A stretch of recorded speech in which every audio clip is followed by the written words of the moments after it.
Okay, so thank you all very much for coming to this. I think we'll be alright with the door open.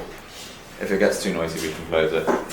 To this panel, Left Perspectives on the Israeli-Palestinian Conflict, hosted by the Platypus Affiliated Society. For those who don't know, the Platypus Affiliated Society, established in December 2006, organises reading groups, public fora, research and journalism focused on problems and tasks inherited from the old 20s to 30s, new 60s to 70s, and post-political 80s to 90s left for the possibilities of emancipatory politics today. I'm Ephraim. I'll be moderating the panel. You can find out more about Platypus with these trifold flyers, which are over on the side, and you can pick up free copies of the Platypus Review, which is our open submission monthly journal hosting a wide range of perspectives on the left. And there are loads of back issues there, so do have a browse as well. I'll briefly introduce today's panel and the speakers, and then we'll get going.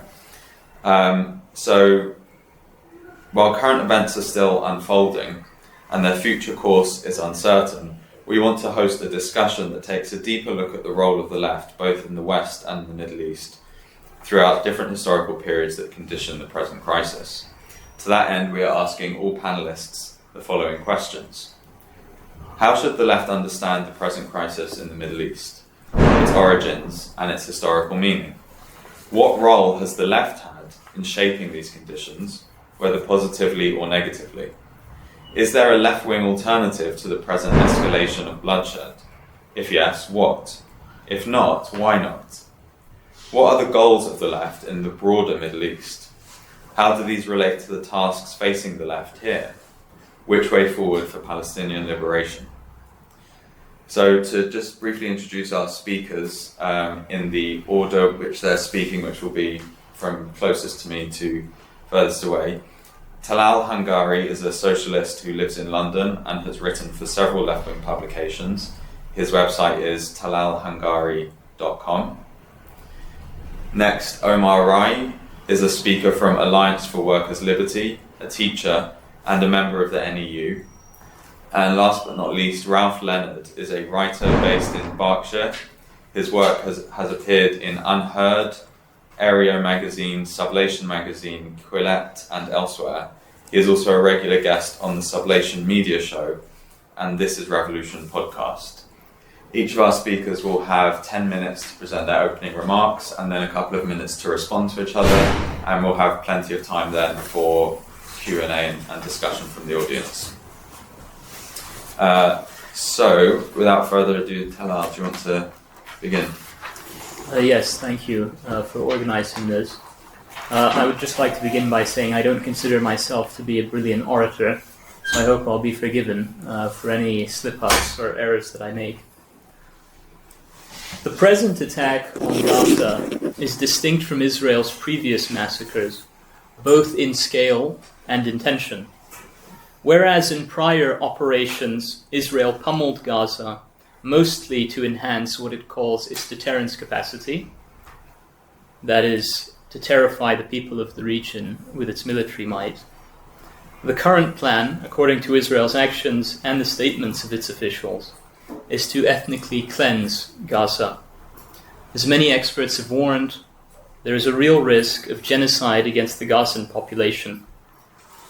18,000 Palestinians have been killed, the vast majority being women and children. 1.9 million Palestinians have been displaced. The massive intensification of the siege of Gaza, with water, food, and power all cut off, is having the expected result. Over 7,000 children are starving, suffering from what's called severe wasting. Hospitals have been targeted, sanitation facilities are under a great deal of pressure, and there's a serious risk that disease will spread. This possibility was welcomed by the former head of Israel's National Security Council, Giora Eiland, who suggested that, quote, severe epidemics in the south of the Gaza Strip will bring victory closer and reduce casualties among IDF soldiers. that language is not dissimilar from what Israeli officials have been saying. To quote the Defense Minister Gallant, "We are imposing a complete siege on the city of Gaza. There will be no electricity, no food, no water, no fuel. Everything is closed. We are fighting human animals, and we are acting accordingly." Or, if you prefer Netanyahu's remark, "Remember what Amalek did to you. This is a war between the sons of light and the sons of darkness." There's also the statement of the IDF spokesperson Daniel Hagari, "The emphasis is on damage and not on accuracy," and we could go on for a very long time with similar statements. So what about the origins of the present crisis? The immediate trigger was the attack launched by Palestinian militants on the 7th of October, which involved significant atrocities against civilians. About 1,200 Israelis were killed. This is not the first time in history that an oppressed group of people have retaliated against their condition with grim violence. If we take this violence seriously and want to prevent its recurrence, we will pay attention, as the left has done in the past, to the conditions that caused it. That means understanding life in Gaza prior to October 7th, understanding that the people there have been imprisoned in a concentration camp for nearly 2 decades, that they have been periodically massacred, that they have had no prospects, and that this situation has continued transparently in full view of the world with no end in sight. It also means understanding the longer history of the displacement and dispossession of Palestinians by brute force. The respected American diplomat Chas Freeman called the 7th of October attack a revolt of the hopeless by the hopeless for the hopeless.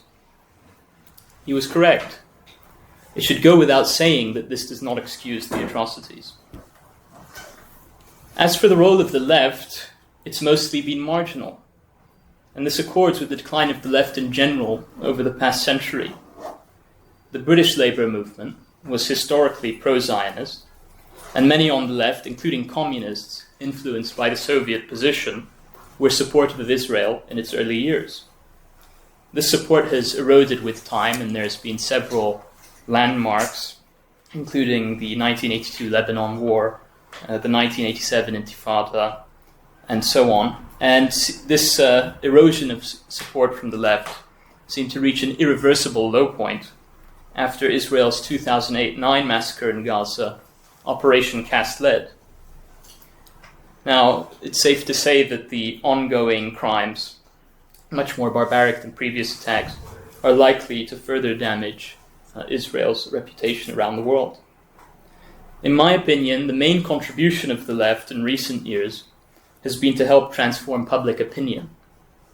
Continued solidarity activism, though it's failed to change official policy, has prepared good grounds for opposition to it.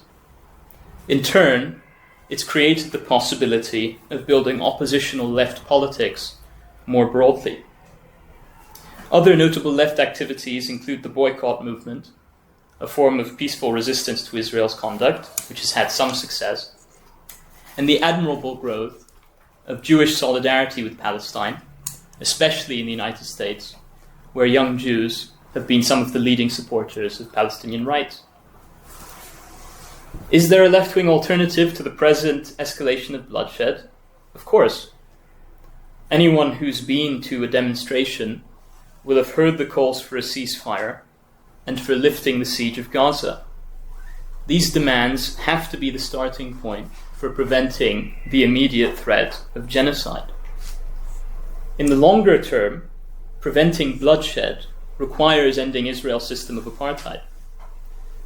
Often, this is reduced to a debate over one state or two states. I hesitate to offer any elaborate political solution, because so little progress has been made and there seems to be so little room for progress. But I will say that I incline to the view that there has to be regional political change in order for Palestinians to be liberated. By this I mean that leftists and socialists throughout the Arab world should work toward transforming the region genuine democracy has to be won, and imperialist domination has to be ended. Accomplishing these goals requires an independent working class movement with a genuine socialist program, organized on an international scale. And I'll now share some of what I think are the useful proposals of Moshe Machover, the Israeli socialist, who I think has made a helpful contribution, although I can't say that I've reflected at full length on all of his ideas. I think it's worth bringing some of them to the table.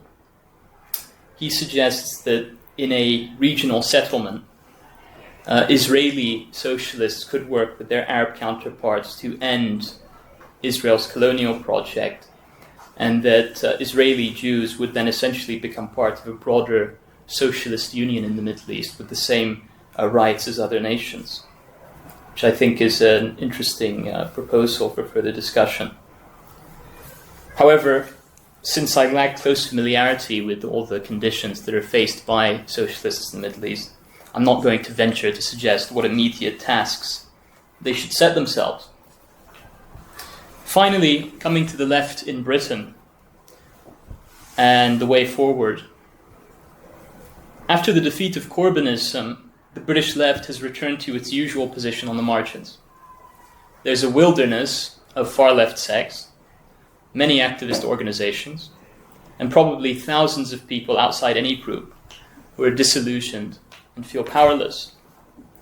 The Labour Party's sharp turn to the right and the complicity of both parties in Israel's crimes are clearly an opportunity for socialists. Any illusions in the moral commitments of the British ruling class are ready to be shattered. In my opinion, there's a clear need to continue solidarity activism, to call for a ceasefire, and to call for a lifting of the siege and an end to British complicity. There are signs that such pressure can be effective, and we should remember that Israel depends for its impunity on the backing of Western states, especially the United States. In the longer term, the British left has to be rebuilt as a fearless oppositional force. It can't be effective if it is cowed by censorship and remains divided into impotent small groupings. I personally have come to the opinion that a mass socialist party that is committed to ending capitalism and replacing the oligarchic British constitution with a republican democratic constitution is indispensable. And I think that steps towards the construction of such a party are positive. Finally, I'll just say that the left's ambitions shouldn't be confined to mitigating the horrors in Gaza, though that work is crucial, but should also encompass the overthrow of the British ruling class and the American imperial order that has enabled those horrors.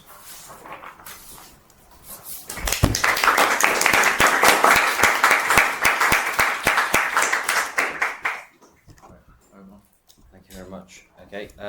Thank you very much for having me as speaker. So I'm here broadly representing the view of Workers' Liberty, a socialist group active in the labour movement in Britain.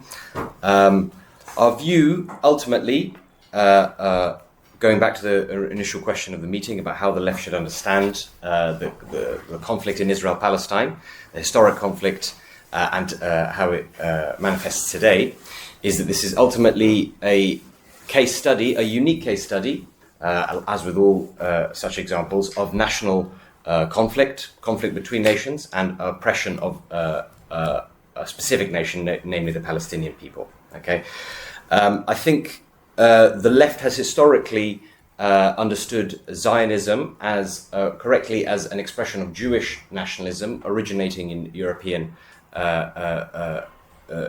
Jewish movement that was influenced by nationalist ideas that arose from 19th century and sought to ultimately build the logic of 19th century nationalism led them to want to build a state in the Middle East.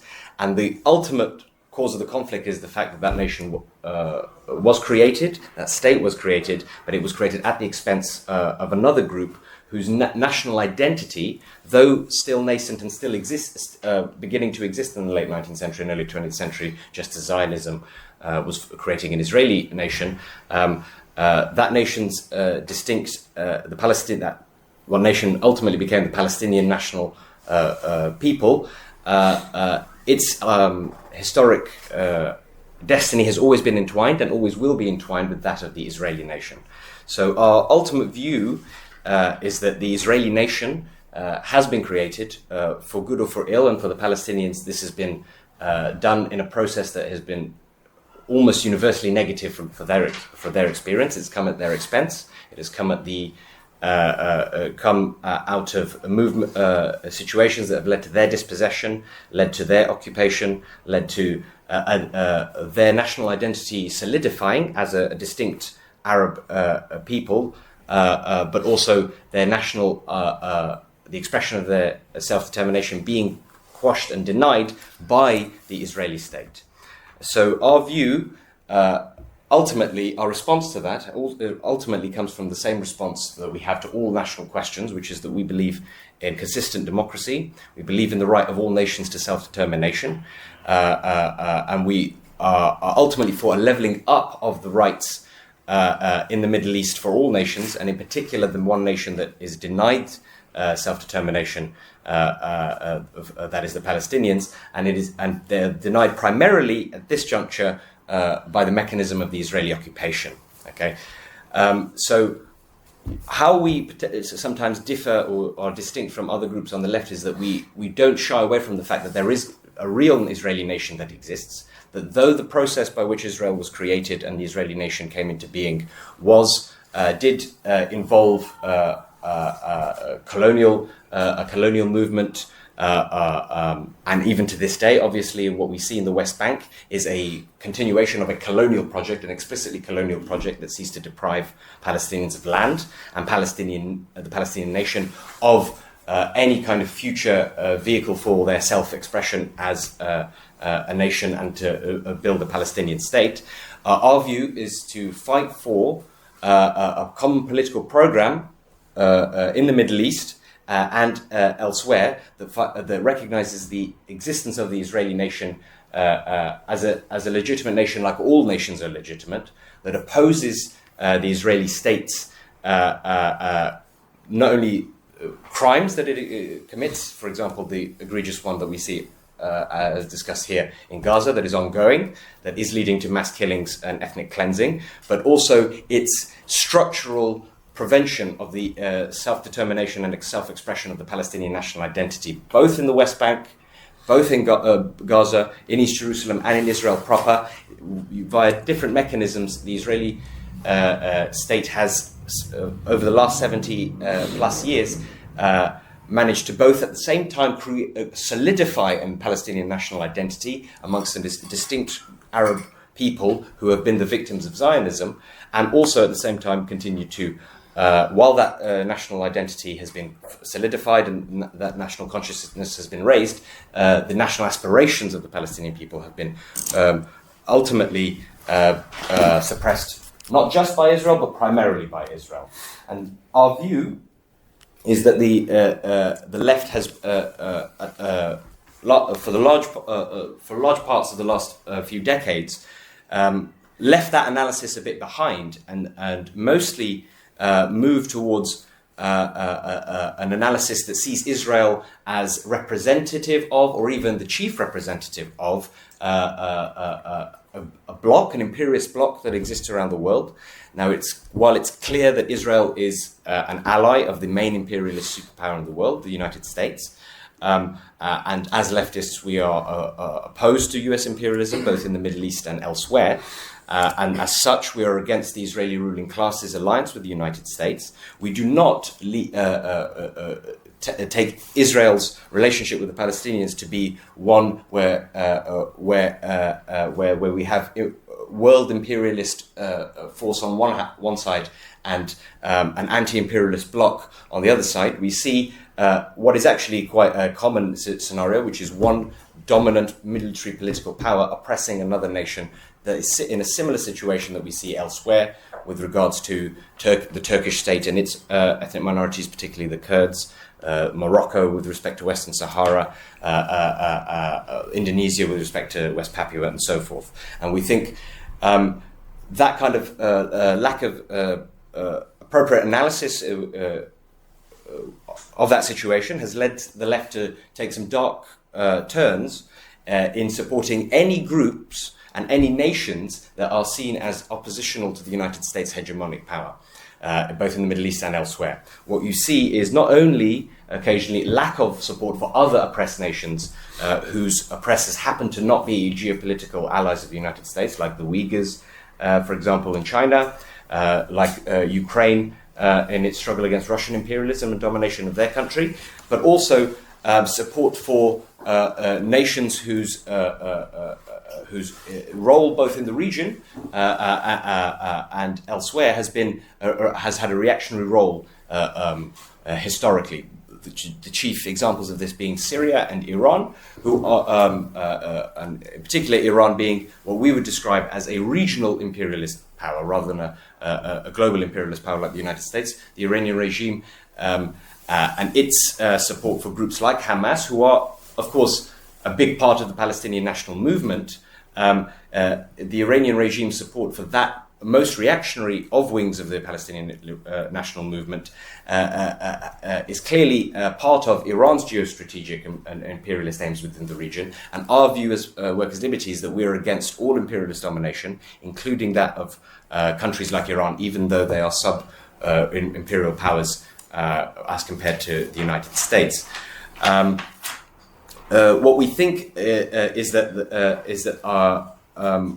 the ultimate our ultimate support for the Palestinians should lead us to universalizing our view of national rights and national liberation, rather than taking a view that sees the development of history in that region since prior to 48 and after 48, where the Israeli movement, the Zionist movement, ultimately the State of Israel, has been the victor in a series of wars. That the Palestinian people have been the chief victims of many of these wars. What we don't support is a kind of mirror image of this, where we want to see a military destruction of the State of Israel and a destruction ultimately of the Israeli national identity and the Israeli national people. We recognize that the Israelis, while historically having built their state through some elements of settler colonialism, we do not think that that makes the modern Israeli nation illegitimate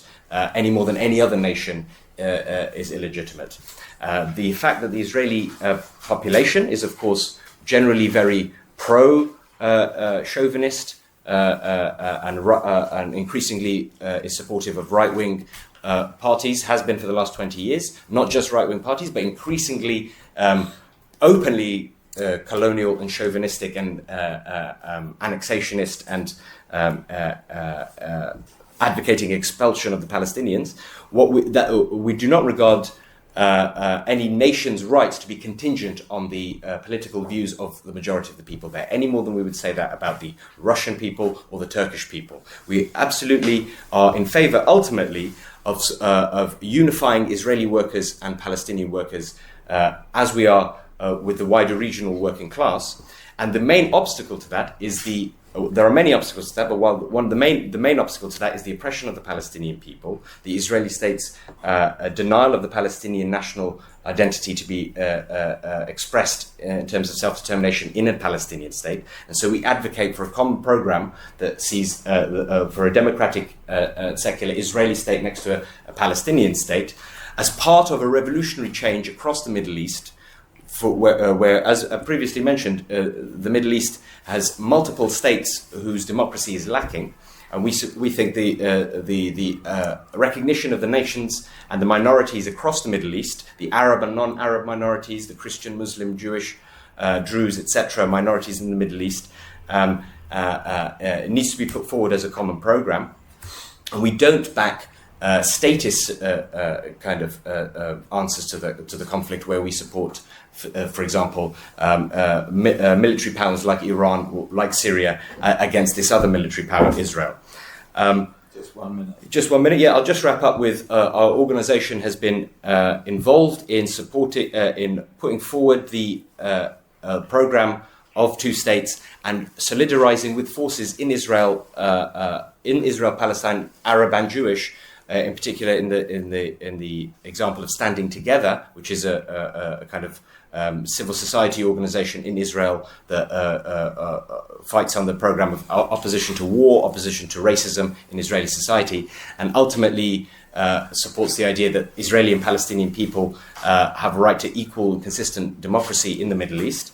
And we think that solidarizing those forces, rather than, although it's very obviously understandable that the Israeli state's crimes are so egregious that some have responded with wishing to boycott the entirety of all Israeli institutions, we support, our view is that we should support the nascent and very weak but burgeoning left-wing movement in Israel-Palestine as part of our vision for how the future of the region ought to be.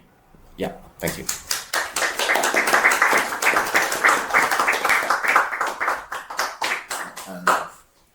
Thank you.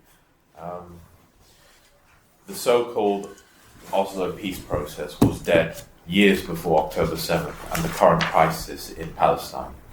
But October 7th was the long overdue funeral of the Oslo paradigm. The prospects of a long-term and sustainable peace settlement, not merely a fragile modus vivendi, looks as remote as ever.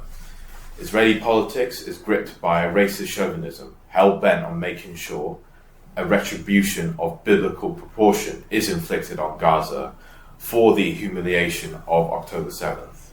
A humiliation not just against the civilian victims, of course, but also against the Israeli state, whose much vaunted sophisticated military and intelligence apparatus was found to be outdone by Hamas and their Palestinian Islamic Jihad allies. Their so-called Al-Aqsa flood operation, which they planned for over a year, right under the noses of the IDF in Gaza, one of the most surveilled and tightly controlled places on earth due to Israel's blockade since 2006. Such an embarrassment against the so-called most moral army in the world, to use an old Israeli propaganda phrase, couldn't be left unpunished. Following the political cliche of never let a crisis go to waste, the Israeli regime is seizing the opportunity to deal with the Gaza problem once and for all. Reactionary settlers under the protection of the IDF in the West Bank are killing and dispossessing Palestinians by the day. And Israeli politicians are seeking to ethnically cleanse Gaza. For the Palestinians, they are politically fragmented and weak. They are burdened between two gangster regimes, the PA regime in Ramallah and Hamas in Gaza, both of whom are not going to be the pathways for Palestinian emancipation, both of whom are self-interested, ultimately caring for their own self-preservation over the Palestinian people. Gaza is now facing an indescribable catastrophe. Most of its residents are internally displaced. Most of its infrastructure is destroyed. Israeli politicians have touted the resettlement of Gazan refugees, most of whom are descendants of refugees from the 1948 Nakba, into the Sinai Peninsula. For now, Egypt has said this is a red line and won't countenance it, but circumstances can change. For Palestinians, this hits them to their bones.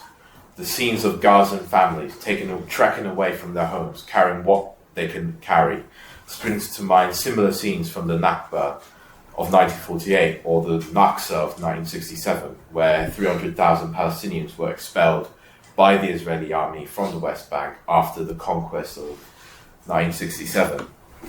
I'm partially reminded of an unsettling passage from the great Israeli author Es Yizhar's novel Kibbutz Kizeh, set during the 1948 war, where after the Arab villagers had been expelled and forcibly deported, he writes, "This was exile. This was what exile was like. This is what exile looked like. What in fact had we perpetrated today? In the Palestinian experience, displacement is not temporary, it is permanent. In the midst of this abyss, it seems quixotic to go over all debates of a one-state solution or two-state solution. More immediate concerns of stopping the bleeding, so to speak, can seem more apparent. In any case, there is already a one-state reality from the river to the sea. Israel holds dominion over all of its inhabitants, all the inhabitants of the Holy Land, though it has divided this dominion into 4 different regimes. There's Israel, the democracy for the Jews, for its Jewish inhabitants.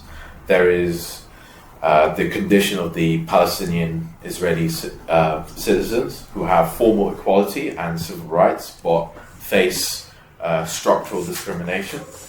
Then you have the military dictatorship in the West Bank, which also facilitates settler colonization by settlers.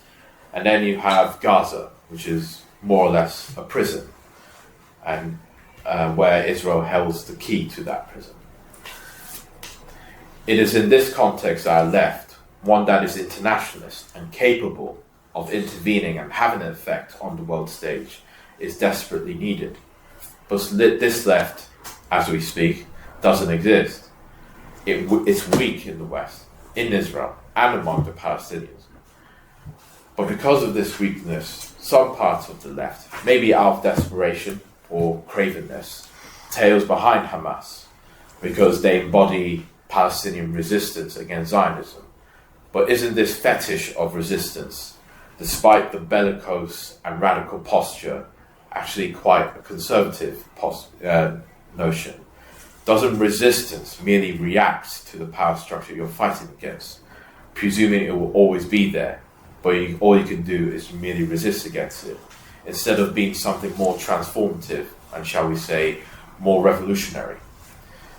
Is it right that Hamas, a petty bourgeois religious nationalist organization, is the best that can be conjured up to resist or fight against Israeli oppression against the Palestinians?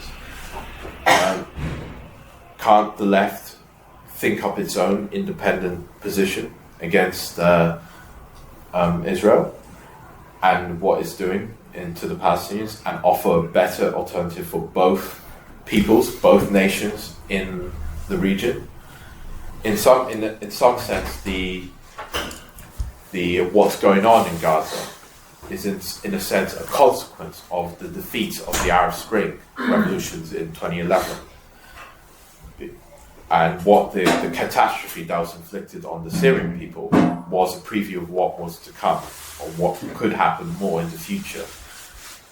And especially since the Arab Spring revolutions represented an opportunity to upset the status quo of dictatorships and authoritarianism in the region, where the risk of revolution to open a space for more democratic settlement all across the region that could have changed the contours of the Israel-Palestine discussion. So what can the left do?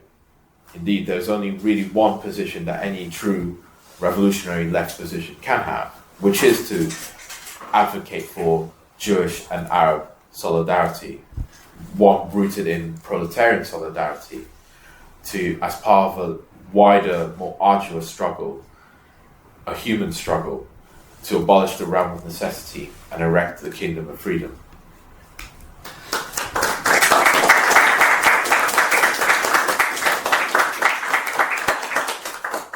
All right, thank you very much. So we'll go in the same order again. You've got 3 to 4 minutes each to respond to your fellow panelists.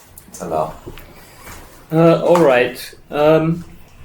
I think we need to delve a little bit more into what it means to build a regional socialist politics. I think one of the issues I would have with the presentation of Omar is, I think it's a core principle of the left, and I think it's a principle that has to be defended, that the main enemy is at home. And I think when it comes to conflicts in the world, and I think one of the pitfalls of the approach that he put forward is the kind of flattening of distinctions and differences, in the sense that, well, we just oppose everybody equally. All these regimes that are opposed to socialism, we oppose them all equally. I think, in a sense, yes, you do oppose all of them, but you devote your primary attention as someone who's a fighter against the British ruling class, to where Britain has directed its support, the state that Britain supports. And so I think the primary concern of the left at this moment in Britain, according to the principle that the main enemy is at home, which was upheld by principled socialists during the First World War, is to say, in this situation, we focus our attention on Israel, and not only because of that principle of fighting the British ruling class, but also because it has to be said that the atrocities that are ongoing are extremely severe and demand prioritization. And as far as this idea of self-determination, I think, as I was kind of quoting from Moshe Makover, or paraphrasing rather, I think there is a basis in the future through kind of socialist politics for all the nations in the Middle East to have self-determination. But I think the difficulty is that we need to be clear on what it is we mean. In the present situation, self-determination for Israel means essentially control over all of the land between the river and the sea, military annexation. So we have to be clear that that's not a valid expression of self-determination in any way, neither is the continuing process of colonization. And we also have to be clear that this is kind of a peculiar form of nationalism, because Zionism claims to represent all Jews everywhere in the world. And that's a rather more ambitious claim than the claim that people living in a particular part of the world have particular national rights. And so I think that's a crucial distinction that has to be made. I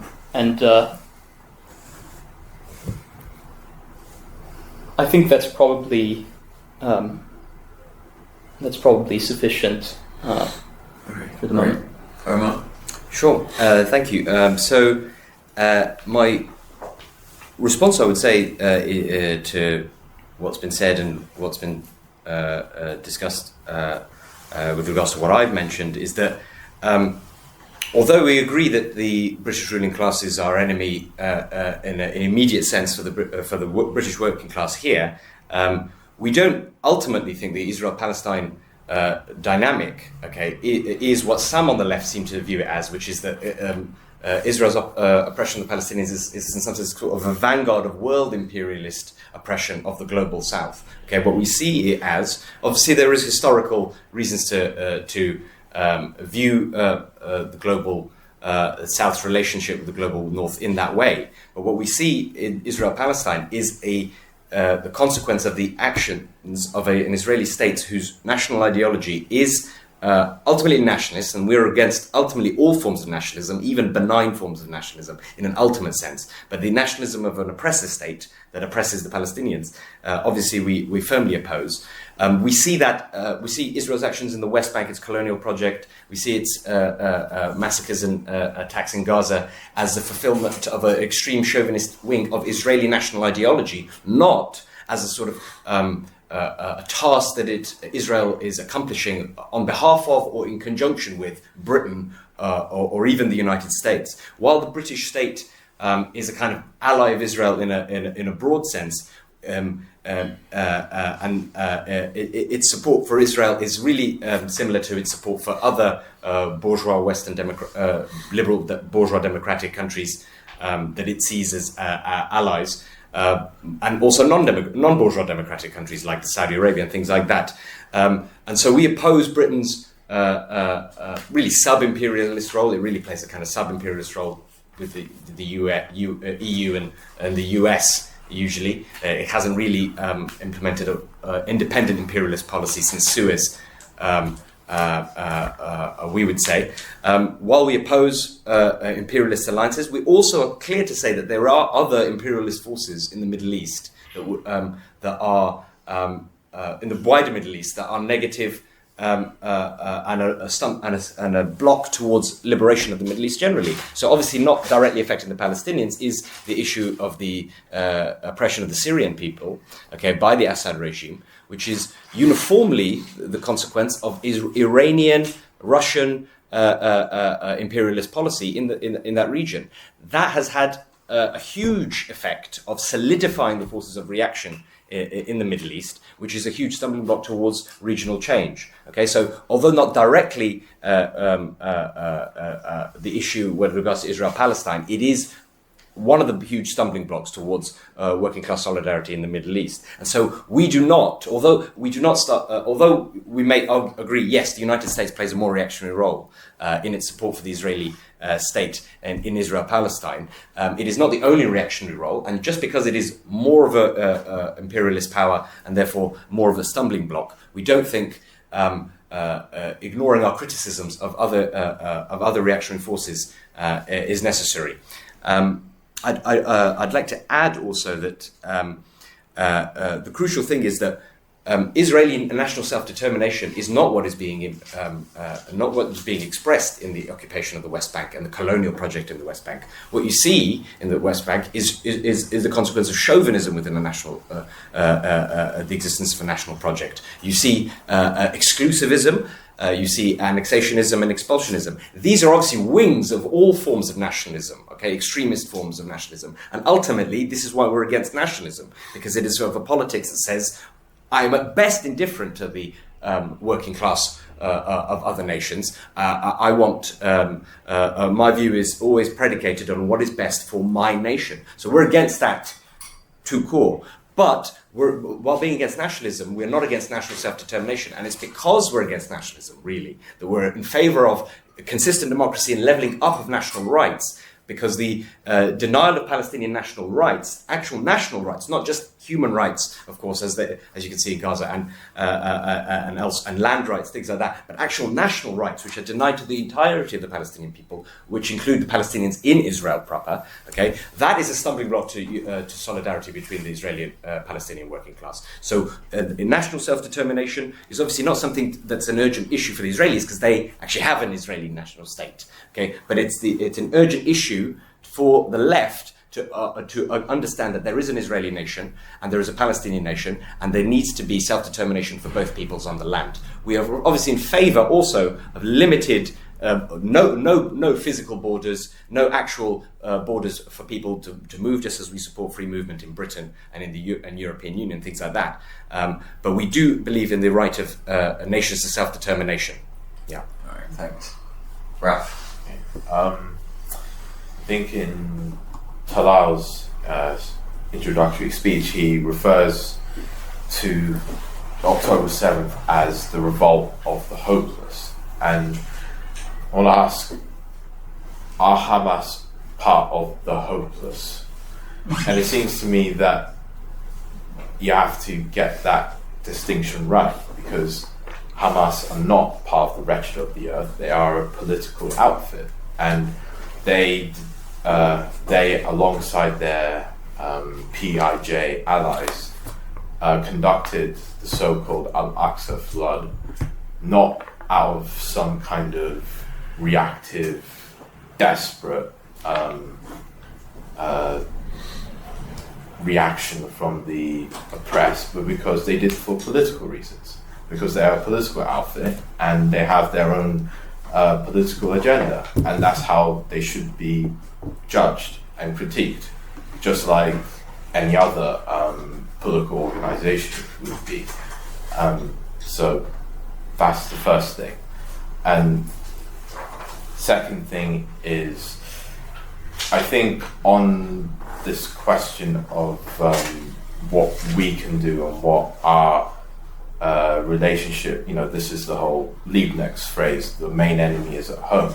Well, we should also be careful not to interpret that in a way that, we just sort of beg our capitalists or our British state not to be complicit in Israel's violence, because of course Israel is far more dependent on the United States, which is the prime imperial power, than it is on Britain. And even if Britain cut all ties with Israel, Israel would still have much power to inflict as much damage to the Palestinians as possible. Would it be any consolation, or we can say, at least our government is not complicit in it? Surely socialist internationalism is about organizing, put it grandly, the peoples of the world to be an independent political force, independent of any nation state, for the purpose of seizing political power across the world. Because of course capitalism is international, it is universalist, so the proletarian movement should be as radical as capitalism is itself. So yeah, that's just the 2 points I have. Okay, great, thank you very much. We'll now turn it over to you guys for questions. We take one question at a time so that they don't get sort of stacked and lost.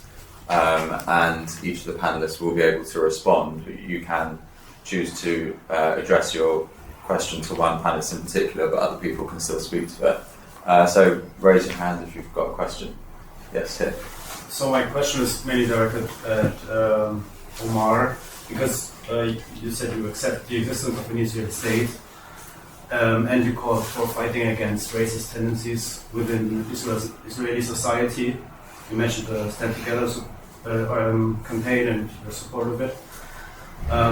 Why don't you also fight anti-Semitism, often in an eliminatory form, especially in Iran, Egypt, Turkey, Qatar, maybe also at home, which ultimately prevented the founding of a Palestinian state in 1948 and any progress in the Oslo peace process, and led most of the Arab nations to starting a war with Israel 3 times and losing it every time. Sure. So I would say not only do we absolutely, we're probably one of the groups that has the most to say about not just anti-Semitism in the Muslim world, which is very prevalent, okay? I can say that with experience. But also politically anti-Semitic tendencies within the British left, which I would say is distinct from just anti-Semitism as a prejudice against Jews, but political views that see Israel as sort of uniquely indicative of a kind of world trans-historical evil, really evil sometimes the word is used, force. We see Israel as a oppressive country whose state is denying another people the national self-determination. But we are understanding of the role that historical European anti-Semitism, which was really thousands of years of it, but particularly that Jews experienced in Europe in the 19th century and early 20th century, how that shaped the creation of the Israeli state, how that shaped the Zionist movement and the ultimate historical consequences, how the Holocaust and the experience of the Israeli state in the 40s, 50s led to the majority of Jews, even outside of Israel, to identify with Israel. And we have always against, although we're against nationalism, and so we don't ultimately think we have Jews in our organization, but they don't consider themselves Zionists. in that sense, of course, because we're anti-nationalists, but we are against a tendency that has been on the left that sees Israel as uniquely immoral or uniquely indicative of historical evil. It is an all too common example, particularly brutal, and obviously for the Palestinians, that is their historical enemy, a particularly brutal example of a national chauvinist tendency and an oppressive tendency that exists. But it's not the unique one, it's not even the unique one in the Middle East. And so our opposition is also to we certainly have an opposition to anti-Semitism in the Arab and Muslim world, and we think actually that the ultimate end to this national conflict cannot happen without restitution for the Palestinian refugees, which were caused by the 48 war and Israel fighting against the Arab countries in that war. But also, so Israel bears primary responsibility, but not the only responsibility for the history of those Palestinian refugees. As you can see from what happened to them languishing in camps in places like Lebanon and Syria since 48, but also recognition of that restitution for those refugees, but also recognition for the Jewish refugees from the Arab countries and Muslim countries between 48 and the 50s and 60s, whose descendants now number the majority of the Israeli state, a majority of the Israeli national population, whose descendants, the Mizrahi Jews, are generally the most antipathetic, and the generals, obviously this is generalization, most antipathetic towards Palestinian national aspirations. Generally, if you go to Israel and find someone who's on the left and sympathetic with anti-racist and anti-war policies, they're generally not a Mizrahi Jew. They're generally an Ashkenazi Jew. Obviously, this is a generalization, but those are historical tendencies that have been the consequence of anti-Semitism in the Muslim world and Arab world as well. So we're definitely critical of that, and we don't see any, and that's one of our criticisms of the left, we don't see any of the Middle Eastern countries outside of Israel as in any way kind of some sort of demonstrative, even if they're against Israel, okay, as demonstrative of some progressive force. We don't see that. Okay. Tanar, do you want to address that question of anti-Semitism and how that fits into this whole discussion? What I would say is I simply don't see any evidence that anti-Semitism is a widespread phenomenon in the British left. I see that has been a claim that has been made frequently, particularly since the period of Jeremy Corbyn's leadership of the Labour Party. But I simply, having looked at the available polling evidence and having studied the evidence which is offered to support those claims of widespread left anti-Semitism, I haven't found anything to sustain it. And what I would say is that although I'm certain that there is and can be anti-Semitic criticism of Israel, I don't think by any means it forms a major current of criticism.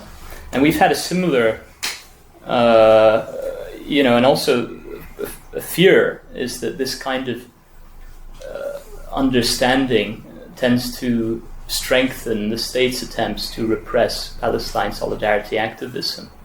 So one of the major lines which was used to attack demonstrators and Palestine demonstrations was that these were hate marches where people were advocating violence and hatred.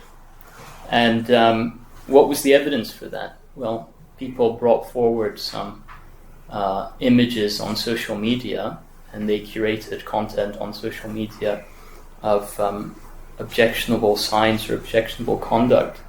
But in my opinion, that's not a scientific basis or a strong evidentiary basis on which to describe a movement as a hate movement or a march as a hate march, particularly when those marches involve hundreds of thousands of people. So I think we have to be very cautious because it is a matter of deliberate policy of the British state and also of Israel to conflate criticism of Israel with anti-Semitism. If anyone knows the history, in the UK, we've had a boycott bill proposed by the government which tries to ban BDS by public bodies, including local authorities. We've had universities being told to adopt a definition of anti-Semitism which includes criticism of Israel. And freedom of speech and academic freedom are under attack. So I think I wouldn't, in my opinion, I wouldn't participate in placing those kinds of constraints on speech while basing that repressive policy on these sorts of false, in my opinion, false depictions of the left, or at least the mainstream of the left. Ralph, do you want to speak to any of that?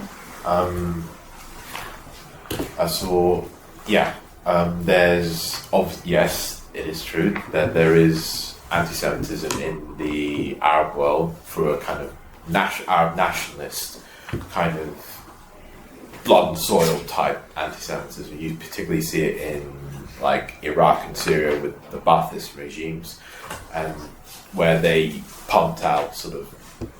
The interesting thing about anti-Semitism in the Arab world is how European it is, that they usually just pick up lock, stock and barrel from the protocols of the Elders of Zion, pump it out as their official propaganda. And unfortunately, it has had a horrible effect in these societies in the Middle East, because in the case of Iraq, Iraq had one of the biggest Jewish populations in the Middle East, and regimes like Saddam Hussein's were responsible for pushing them out as revenge for the defeats of 1948 and 1967. And unfortunately, Zionism and this Arab nationalism had a kind of symbiotic kind of relationship with each other, where this kind of ethno-nationalist conception of the nation, where Zionists expel the Palestinian Arabs, and then some of these regimes pushed out some of their Jewish populations, as well as other ethnic groups like Kurds and Assyrians. And as far as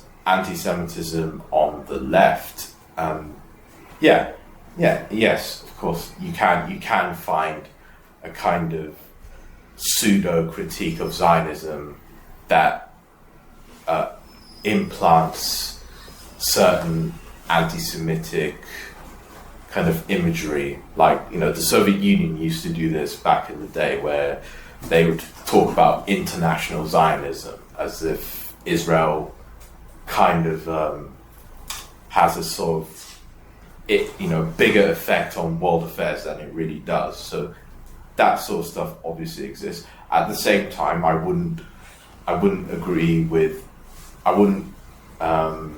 I think that one has to be careful to make distinctions between different types of criticism of Israel, criticisms of Zionism. Because there's a difference between, say, critiquing Zionism as a ethno-nationalist, romantic ideology that has a real-world effect on the Palestinian Arabs, and just like anti-Semitic propaganda that pretends it's anti-Zionism. And it's very important to make that distinction clear, because as Talal does actually rightly say, there are pro-Israel types that do want to fudge that distinction. And another question from the audience, yeah. I have a question about, it kind of came up in the first two presentations, and then less so kind of afterwards. But this question of colonialism and or imperialism, really the relationship between the two. So there's this way in which colonialism, as a term in terms of the kind of connotations of it, seems to kind of sit outside of historical time in a weird way, right? Like peoples, scare quotes, have always like colonized places and colonized each other. It would seem that's clearly there's something specific about colonialism in the modern sense, but just in terms of the immediate connotations, imperialism on the other hand, and especially in terms of the way it was kind of used historically by Marxists, has a more like historical ring to it. It's kind of understood as a phase, as a historical phase that societies seem to go through. So, be that the kind of late 19th century, early 20th century kind of high imperialism, which Marxists at the time kind of understood as, not just a phase, but a kind of crisis phase. That there's a crisis in the kind of metropolitan imperial countries that's being expressed at the periphery. So it was the highest stage of capitalism, so that has that kind of ring to it as well. That it's it's essentially kind of transitory thing, or at least it has a political sense to it in a way that colonialism doesn't seem to. I'm also just thinking, we're still just about in the 20th anniversary year of the Iraq War and the subsequent anti-war protests, in which the slogan was the slogans at the time were anti-imperialist. Today it seems like the slogans that you see on the Palestine marches are against settler colonialism, or colonialism, or it's this kind of imagination. It seems to be it seems not to have the same either historical or political connotations. It seems like more just the eternal struggle against the colonizer, be it the colonizer within or the colonizer coming from outside, from wherever that might be. So I just thought I'd ask for reflections on that, and those two kind of parallel, contrasting notions, how they kind of play out, and how we've got to where we are today in those terms, like colonialism, imperialism. How do they relate? What do they kind of mean historically? Right, who wants to have a go at that? The sort of changes between colonialism and imperialism on the left. I'll have a stab at that. I think, and it's true that a lot of the rhetoric on the left about settler colonialism treats it as an ontology, and not it doesn't look at it in historical terms.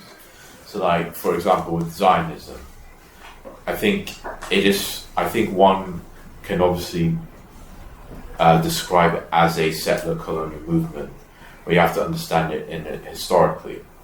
That Zionism, ironically, was one of the most successful settler colonial movements, precisely because it wasn't just a settler colonial movement; it was also a national movement, and the means of settler colonization, in terms of redeeming the land, to use an old Zionist expression, was for the purpose of to create an independent, sovereign nation state for the Jewish people as its end.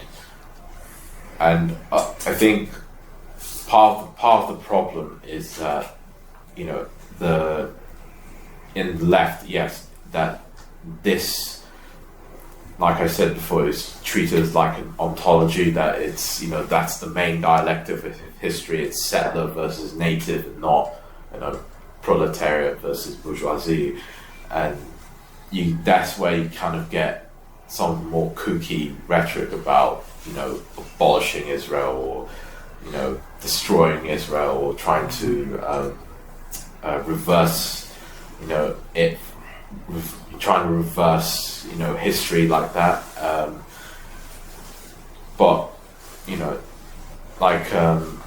for example, the analogy with Israel as a settler colonial state wouldn't be quite with Rhodesia or Algeria as the usual examples trot out. It would be something like Liberia, which was a movement of ex-African slaves in the 19th century who wanted to return to Africa, and were to build their own political entity, and they were aided in it by certain abolitionists and other racists in America who thought black people and white people couldn't live in the same society together.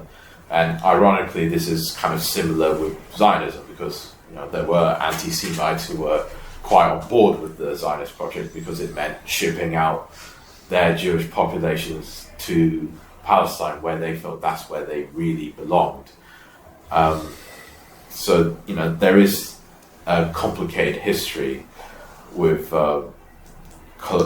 this term settler colonialism, and you have to make all sorts of distinctions. And unfortunately, all of the times, the left treats it as like a cheap piece of rhetoric and not as an actual analytical frame for a concrete historical phenomenon.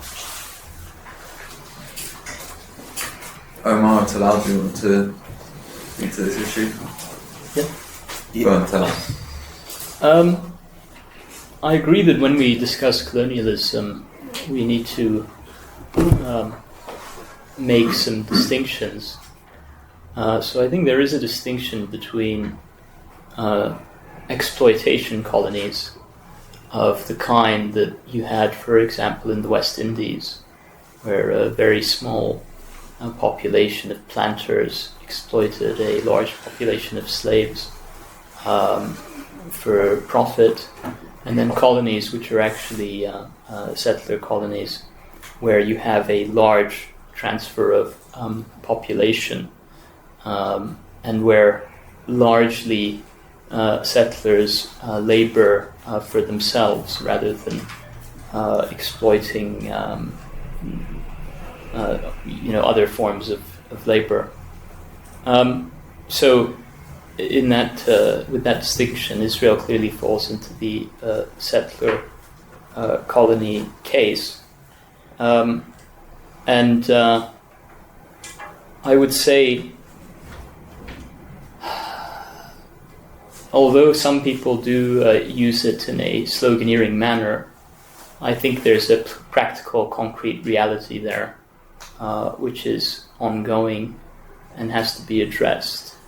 And one of the reasons it's ongoing is that the conditions that facilitated earlier forms of colonialism, like an enormous gap in technological sophistication and state structures, as existed in the case of the British Empire in many cases, for example. Those were not operative when Zionist colonization of Palestine started. There wasn't as big a gap in technological sophistication. There wasn't as big a gap in organization, although there was a gap. And so, for that reason, you can construe Zionism as a less successful colonial project, one which is still being, which is still in the midst of being struggled against. Just a short remark on imperialism. I think the key fact, for our purposes, is that Israel really could not pursue the policies it pursues without the support of the United States. And so I concur with some of what's been said about the fact that you shouldn't construe Israel as this massive global power which has subordinated all these other states to it. I would say that the moment Joe Biden tells the Israeli government to stop what they're doing, they will do that. So that's what I think I have to say about imperialism.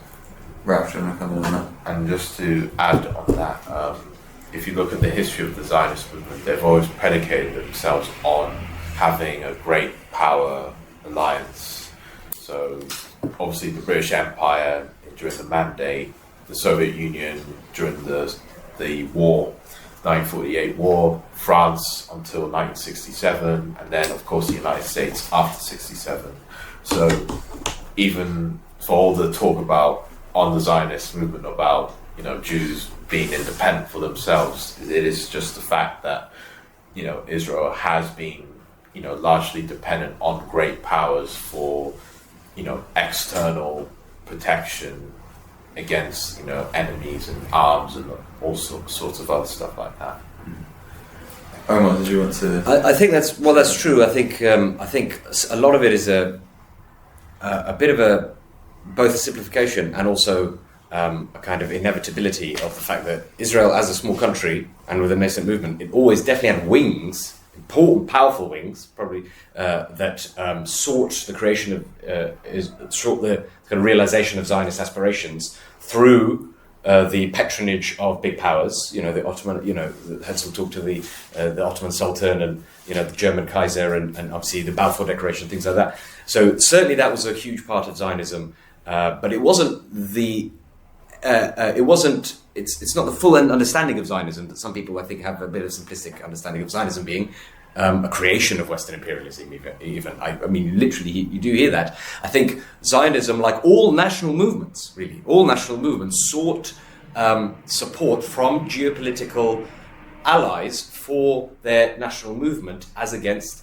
In order to realize their aspirations. Their aspirations were primary, and that this is the consequence. The Irish rebels, again, very understandably, took guns from the Kaiser, in the 1916 rebellion against Great Britain, because obviously that was a geopolitical enemy of Great Britain. I have no issues with that, of course. I think it's perfectly okay for a national liberation movement to gain support from a rival military support, literally just military support, in order to realize its goals of national liberation. Obviously, Zionism is slightly more particular because of the kind of slightly zero-sum nature of its realizations of its aspirations, in that the realization of its aspirations meant that, in terms of what history, I'm not talking about inevitability, but historically speaking, has meant a denial of Palestinian national rights. But I don't think that's unique to Israel. And I would say, just on settler colonialism, is that obviously the creation of Israel was involved creation of colonies and kind of consolidation of space in historical Palestine, and then ultimately the creation of a state from that. But I think that is still a distinct. It's still important to understand that. For good or for ill, and certainly for the Palestinians it's been for ill, an Israeli nation has been created. A Hebrew-speaking Israeli nation has been created that is distinct from other nations in the Middle East, that is distinct from other Jews who are not from Israel, and that their national rights are still necessarily there, just as the Palestinian national rights are there, even though they're being denied their self-expression. And I think time settler colonialism is being used to fudge the difference between, say, the colonial project, explicit land-grabbing, annexationist colonial project in the West Bank, with all of Israel, what you might call Israel proper, on purpose, in order to kind of say, look, in a sense, the Israeli settlers who kill people and take their land in the West Bank are the same as ordinary Israelis who live in Tel Aviv, and they're not the same, is our view. Okay, one is the Israeli nation. Generally, the ordinary people support chauvinist policies, but our goal is to support working class and left wing forces within the Israeli nation to build solidarity between Jews and Arabs. Our goal for the Israeli settlers in the West Bank is removal of all of them from the West Bank and an end to the colonial project. Okay, and that is distinct, and that needs to be made more distinct in left discourses. Question from the audience, yeah. Hi. Thank you. It's all been very interesting. So, I think the elephant in the room, though, is Hamas. I mean, Ralph touched on it, but I think that kind of, we kind of skipped over October the 7th, talked a little bit about the wretched, desperate plight, and the kind of response, the sort of Fanon-esque response that somehow this is the only option that was open to people. So I think the kind of, or more broadly than Hamas, Islamism, I think would be really interesting to hear what people think, because I think although, for example, I agree with a lot of what you're saying, Omar, I think trying to use these old frameworks to understand what's going on now, all the kind of, we all know the self-determination, rights to self-determination, all that kind of stuff, the imperial, we know all these things, but do they really fit today in the modern context in what we're looking at, and are we facing fresh problems? So you look at Islamism, it's not a force, as you rightly say, for people in Gaza. There isn't any, as far as I can see, any aspiration for Palestine.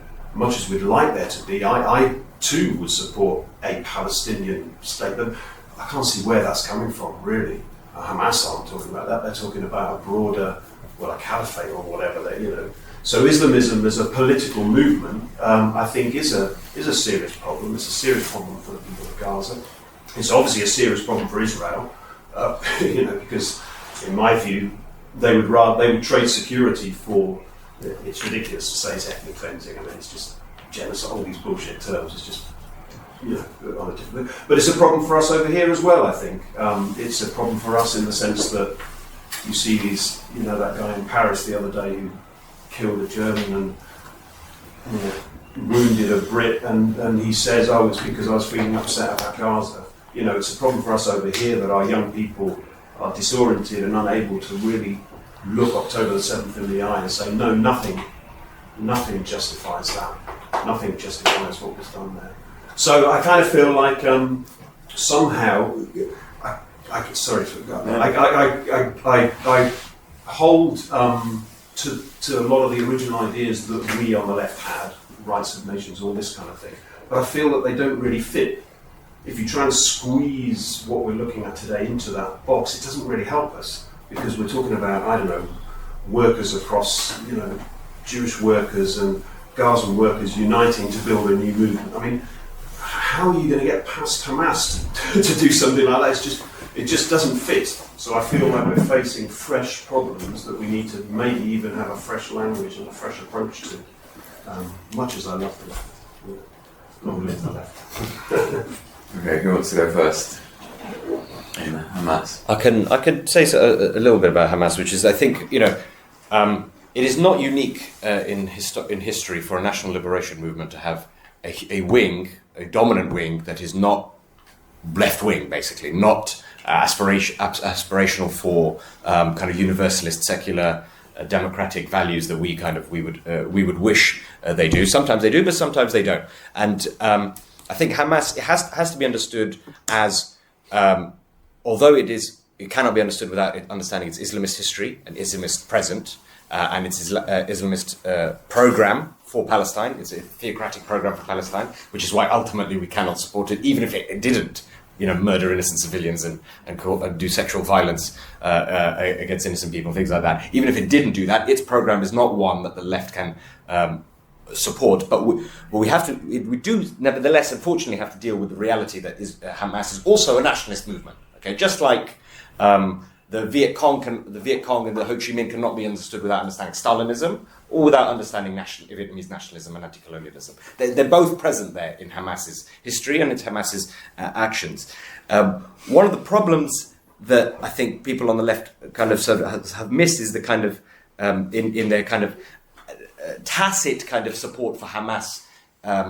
And their actions is sort of like, you know, the actions of the oppressed. Even if, you know, we don't support every individual military action, it's still the representative of oppressed people doing resistance against oppression. Is the historically, well, the last 20, 30 years, sick kind of symbiotic relationship that Hamas and that wing of Palestinian national politics has had with Israeli chauvinist politics. There's been a basically open symbiotic relationship with Netanyahu and the Likud movement, the Likud wing of the Israeli right. There are the kind of religious Zionists, Smotrich, Ben-Gvir sort of people are another cattle fish altogether. But there has been a kind of view that basically they are mirror images in terms of their political programs for Palestine and Israel, which is that exclusivist, which is we are the ones who are the exclusive right on this land. Obviously, the consequences have been different for different peoples. Okay, so the consequences of Israeli chauvinism has been for the encroachment on Palestinian land in the West Bank. The consequences with Hamas's denial of Israeli national rights and obviously ultimately committing out massacres has been to bolster reactionary perspectives amongst ordinary people and working class in Israel against, for the last 20, 30 years, there's been increasingly people have moved away from considering Palestinians a nation that they have to deal with, but we're more supporting the Likud view that these are people we have to pacify at best. While at the same time, the Israeli far right's kind of like encroachment program in the West Bank has led to more Palestinians seeing no kind of horizon for a Palestinian state, no kind of vision for a kind of shared future with the Israelis, and so that has bolstered the most maximalist kind of perspectives on both sides. It has bolstered that. Obviously, I'm not making a symmetry in terms of the kind of lived reality of people. Hamas is not what's causing people's land to be taken in the West Bank. If you're a Palestinian who lives in the West Bank, and it's not Likud that murdered your daughter or son in October the 7th, things like that. But there is that mirror of maximalist. They are mirrors in terms of they are the respective maximalist, nationalist, chauvinist wings of those national movements. They are both representatives of that, and so that they must be understood in that way. And so I think the left does itself a disservice when, in our correct support for Palestinian liberation, sees any political partner, any political group amongst the Palestinian national movement as necessarily doing positive things if it's attacking Israeli people because it's resistance to occupation. Our perspective has to be one where we are for joint recognition, and the main obstacle towards that ultimately is the Israeli occupation. The Hamas is obviously a huge obstacle towards Israeli workers seeing building solidarity and empathy with Palestinian workers. They see them as people who hate them, right? But the big strategic obstacle towards Palestinian national rights being realized is the occupation, and so that is ultimately also the big obstacle towards this thing that you're talking about, how we even get to this solidarity. The occupation is a huge obstacle because while Palestinian national rights are denied, it's not going to happen. Yeah, Ralph, do you want to comment?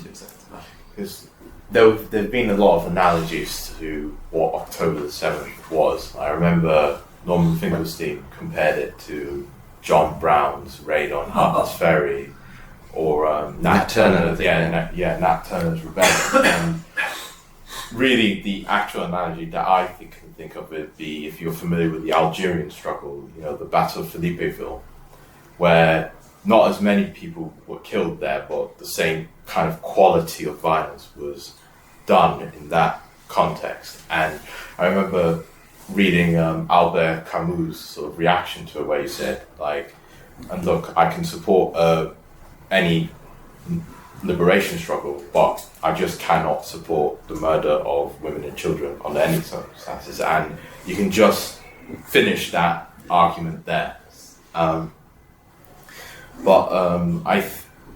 With what your question about Islamism, and I think what we're really also talking about is the decline of first Arab nationalism, because that's where the 67 war comes in. That's what discredited Arab nationalism altogether and humiliated it, and that's where Islamism gets its impetus from. And also, number two is the decline of the left.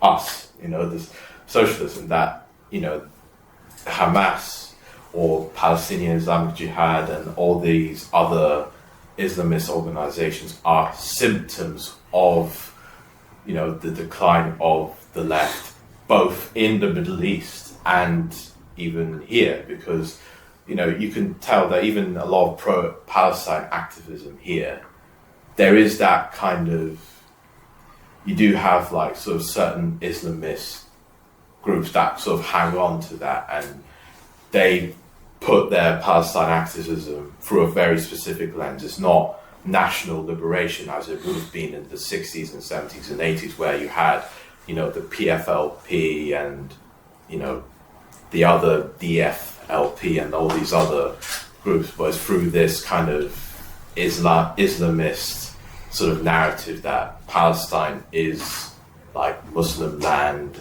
and the Zionist movement is part of this Western imperialist encroachment on that, where previously the Palestine liberation movement wouldn't have framed it like that. They would have framed it in, it's Arab nationalism. This is Arab land that has been taken away from us. And I think part of what, if we want to talk about how do the tables get turned, where Hamas are actually on the decline and not seemingly more ascendant. There is the possibility that Israel really does really destroy them. And in the process of that, they'll kill a whole lot of Palestinian civilians with that. But there's also, this is where the regional context comes into play, because you have Iran, which is, an Islamic republic, and they had their Islamic revolution, and that was obviously proof that this Islamist politics doesn't get you anywhere liberatory. It just leads to poverty and beggary and more oppression. And if, last year there was that protest movement in Iran against the mullahs, and if there is a possibility that something happens there, like a revolution or some kind of democratic, rebellion happens there, again, that's the sort of thing that could radically change the regional wider context, because that's like a major Islamist power that's declined or being abolished or being overthrown. And it's that sort of event that I think that could change the calculations in the region, because that's what the Arab Spring could have been. It could have opened a space for a regeneration of leftist forces in the Middle East and the Arab world, because when you have these authoritarian regimes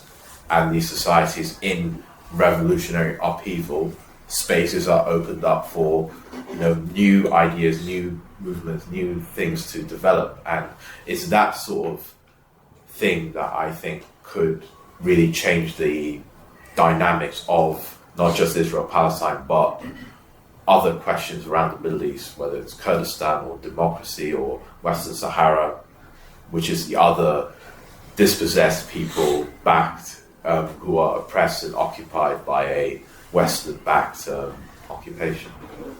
Wow. On Islamism, I think one of the difficulties is that Islamism is obviously a very broad term, and it encapsulates so many different things. But I have no problem saying that as a broad principle, of course socialists should oppose Islamism. I think the difficulty is, from the perspective of the Palestinian people, what advance has there been, regardless of whether they've been led by secular democratic forces or Islamist forces? What advance has there been? The answer is little or nothing. There's always been continual worsening of the conditions of occupation, continual worsening of the loss of their land and displacement. And really, I think if we're going to try to understand the situation that the Palestinian people find themselves in, we have to look at the history of their various efforts to liberate themselves. And we see there's three main strategies that have been employed. There's been violent resistance, which has not been successful. There's been diplomacy, which has not been successful. And there's been non-violent resistance, which has not been successful. And as a consequence of these continued failures, first of all, I think many Palestinians are simply hopeless and feel that there's no real room for advance. And secondly, it's empowered, certain groups of Palestinians to be corrupt and essentially profit from the continued suffering and dispossession of Palestinian people. So I would say, this whole conversation about what kind of politics is represented by these various forces is to some extent, not fully, but is to some extent a kind of secondary issue for so many Palestinians who have seen that all their various strategies have just failed. So for that reason, I think we can take principled positions against the politics of Islamism and so on. But what are we actually offering to the Palestinian people is an important question, I think, to ask. I'll just take part of that question and sort of maybe turn it more to where you just left off, Talal, which is the question of the left and what the left has to offer. One of the things that was striking after the October 7th attacks was things like the slogan headline in Socialist Worker, Rejoice. And I think Ralph brought up this question of left tailing Hamas. And that's, I think, partly where the question of anti-Semitism sometimes comes up.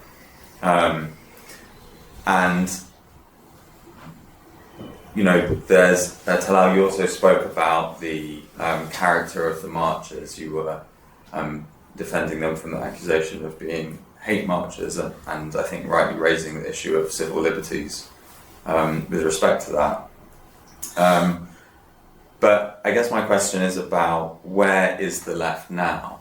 Because, Talal, you seem to say that there seems to be kind of shared agreement that the ultimate goal for the left is the creation of some kind of independent international socialist party, maybe. But there are also short-term goals of bringing about a ceasefire, of somehow changing the position of the British government towards Zionism, of ending this or that policy within the context of the Middle East. So, Talal, you seem to see the sort of current, I would say, participation of young people or what kind of different sections of the left and more broadly of society in the kind of Palestine solidarity marches as an opportunity towards some kind of left revitalization after what you described as the defeat of Corbynism. But it seems to me that one could also say, maybe this would be more Ralph's perspective, that what you see with a kind of definitely certain parts of the left's response is an indication of a deep disorientation, i.e. with respect to rejoicing Hamas's slaughter of civilians and knowingly bringing about the pummeling of their own population. You see this kind of disorientation on the left. And just to kind of specify that in another way, to what extent are your short-term goals and your long-term goals actually in conflict with each other? Right? If you think about what the long-term strategy is for the left of revitalizing towards a kind of renewed independent socialist politics, however you imagine that, if the is the current moment an opportunity for rethinking that, and if so, why?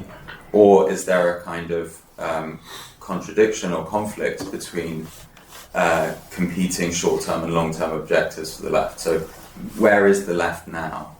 How do you understand that? This question for me in particular? You can start and we'll go through everyone.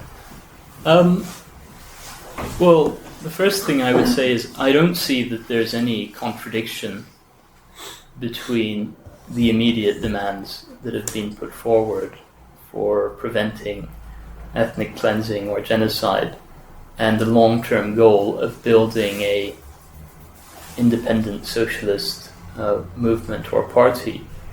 I mean, in my opinion, because of the work that has been done to change public opinion about these questions, although I don't underestimate the difficulty of going from a broad public opinion to actual socialist politics, I would say that there's clearly a starting point here for exposing the ruling class parties in Britain as the kind of fiendish, horrible ruling class that has to be overthrown. And I think what you mentioned about the disorientation and some of the very, some of these just lamentable and silly, frankly, remarks from parts of the left, I would say the response or the approach that you have to take is simply to be ready to debate these questions, to be prepared to have a free discussion. And I think what will happen is there will be clarification. And from my point of view, any successful independent socialist movement will be premised on free discussion and debate between different tendencies on the left. And I don't think it's useful to, on the basis of bad politics, to cease to speak to parts of the left. I think that one has to go through the existing left and to find a basis through that left for what can become a mass principled socialist movement.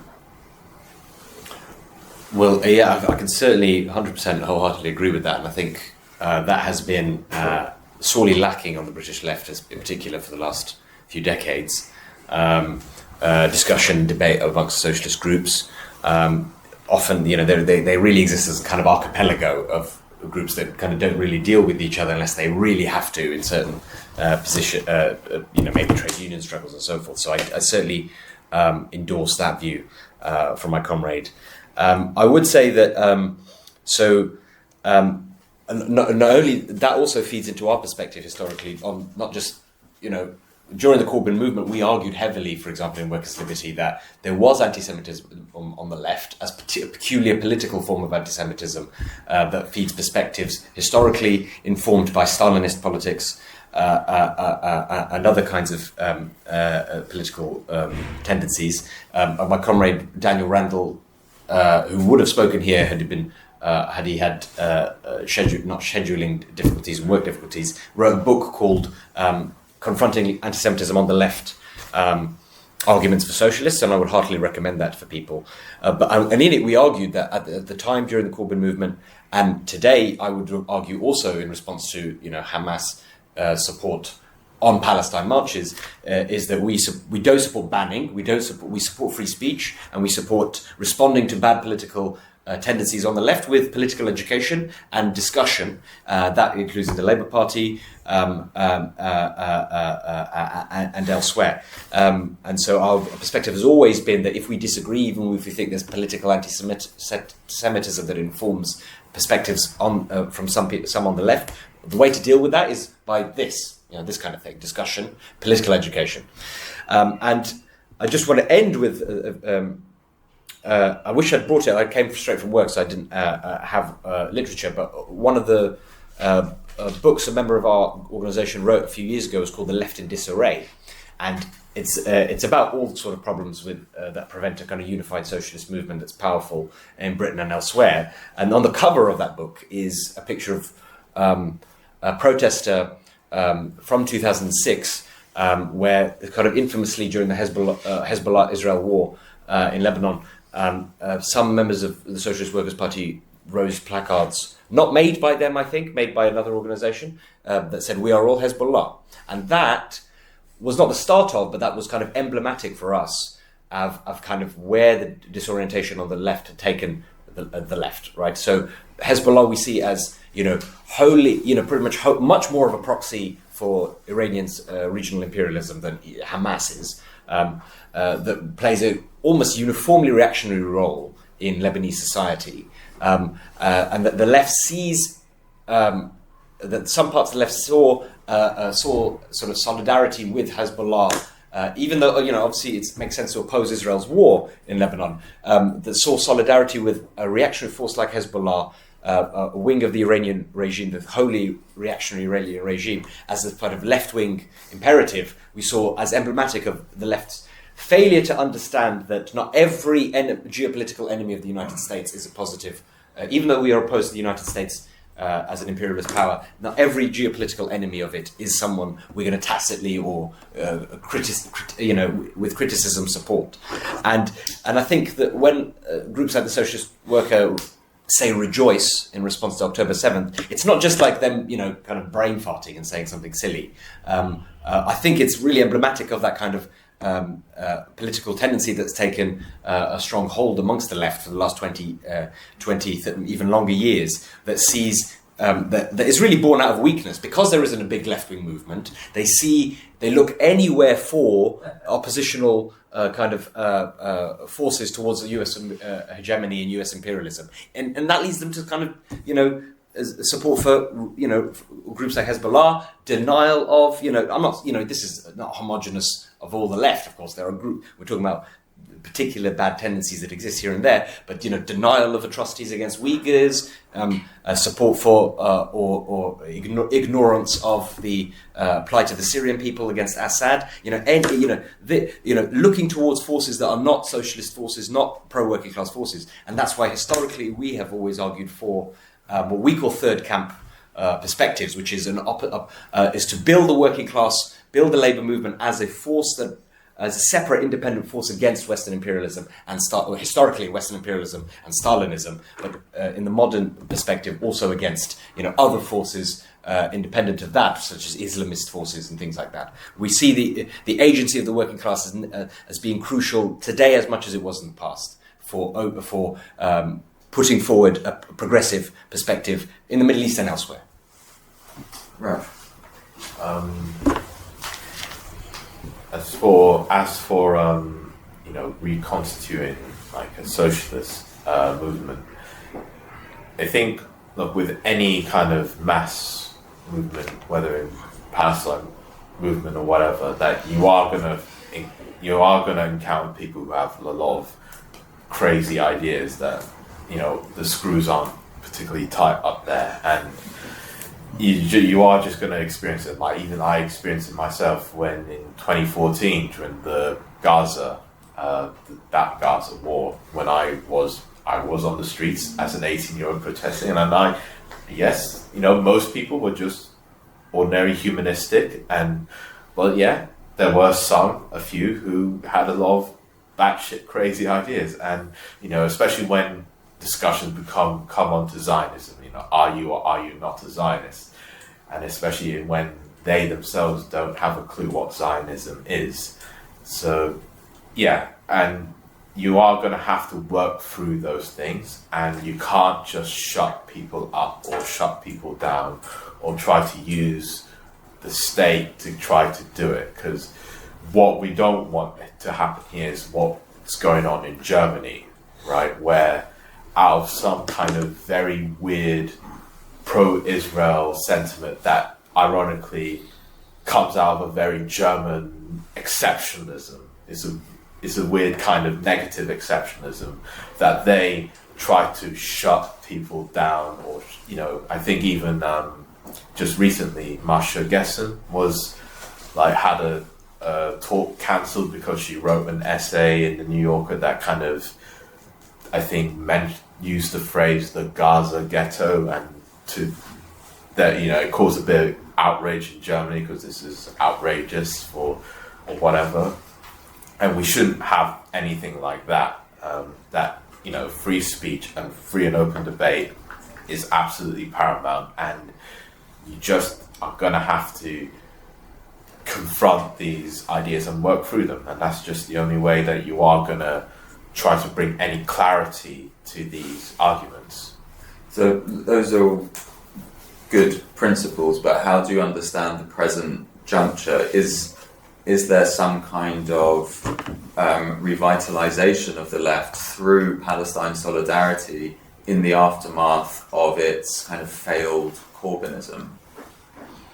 Or are we actually experiencing even deeper disorientation that hasn't drawn any lessons from the past 5, 10 or 20 years of its experience. Does it illustrate the complete irrelevance of the left? The second choice.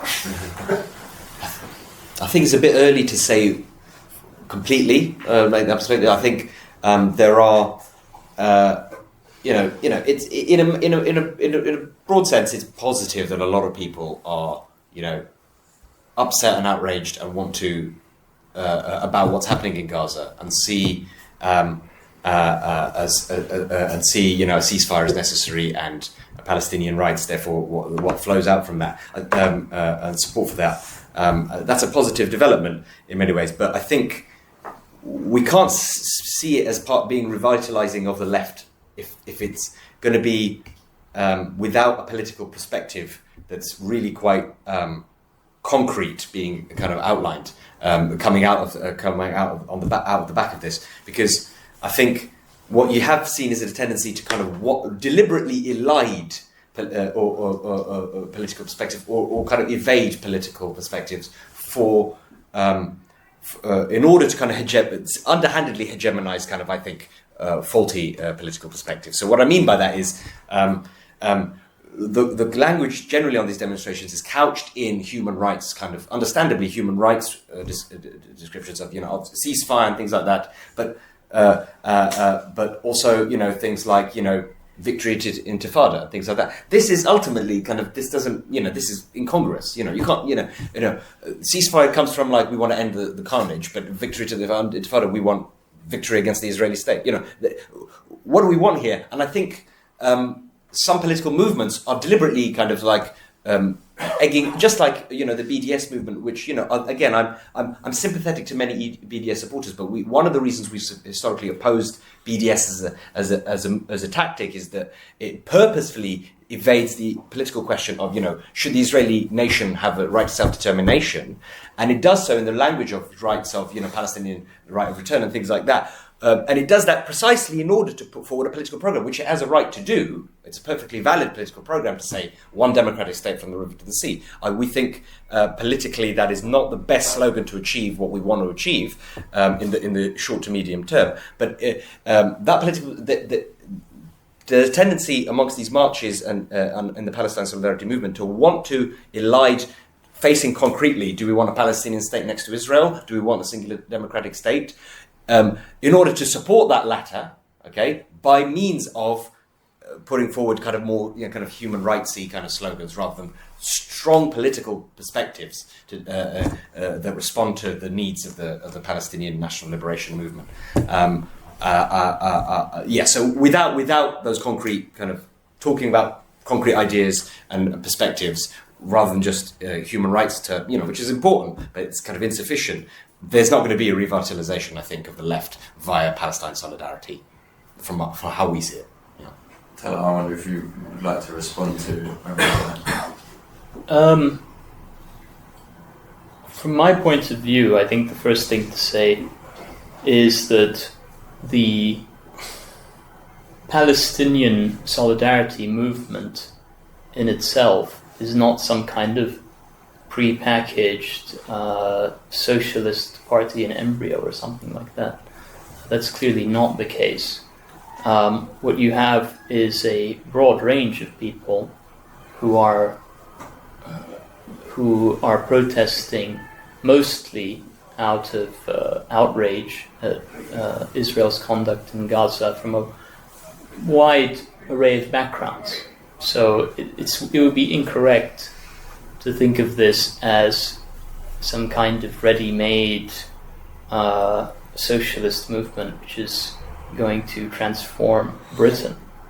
The language that I used in my initial remarks was that this is an opportunity, because it's a kind of moment of truth where a lot of otherwise concealed facts about, for instance, Britain's role in the world, the nature of imperialism, how the United States dominates institutions, even though it's outvoted by more than 150 countries on a regular basis. It's an opportunity to expose essentially the real kind of nature of our political systems and what capitalism does. I think I disagree with what. Well, first of all, I want to be clear on BDS, because you said that I'm not clear now whether you oppose BDS as a tactic for cutting off complicity in Israel's conduct. So I'm curious what you think. So we would this or that BDS tactic to kind of divest from a company that say has